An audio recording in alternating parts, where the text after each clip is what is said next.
And now for something completely different. Here's what I've been listening to this month. Ellie O'Neill is an Irish singer-songwriter whose breakthrough I have been patiently waiting since I saw her open for Adrian Lenker in 2024. And with 3 singles released, including the dark contemplative Bohemia, she is clearly building up towards something.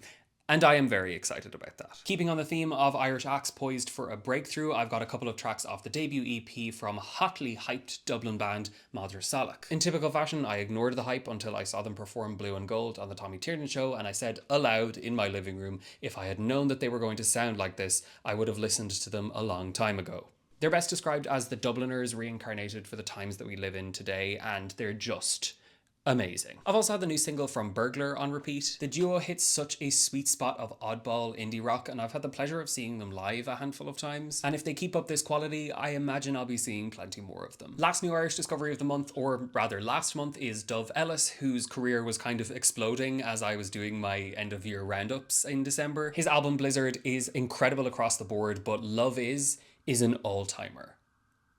Can you hear the sirens? I've had a couple of vintage country gems on the back burner this January, having spent some time exploring Dolly Parton's glorious homage to her humble upbringings on My Tennessee Mountain Home. The title track's got these enormous sounding harmonies on it that just blow my teeny tiny mind. And then there's the slow set under a spotlight in an empty bar of Katie Oslin's new Way Home, which I discovered in a TikTok from Derek G, which in turn inspired me to buy a full Katie Oslin album that I happened across in Belfast. For the more avant-garde among you, there's also Laurie Anderson's Excellent Birds, which is her version of a collaborative track with Peter Gabriel that appears on his album So under the name This Is the Picture. Gabriel's take on it is great, but this one is so bleepy and bloopy and so Laurie Anderson. Finally, a quick roundup of new albums I've been spending time with this month. Obviously there's Dry Cleaning with a couple of tracks off their last album Stumpwork that I discovered in my research for my review, and a lot from Valentine by Courtney Marie Andrews, which is probably my album of the month. You'll also find a couple from the debut solo album by Let's Eat Grandma's Jenny Hollingworth, here recording as Jenny on Holiday. Groundskeeping is a particular highlight, as well as one from Mary Lattimore and Juliana Barrick's collab album Tragic Magic, which just glistens and shines in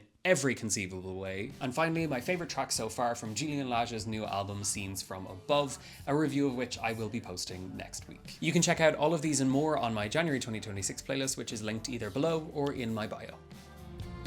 See you later.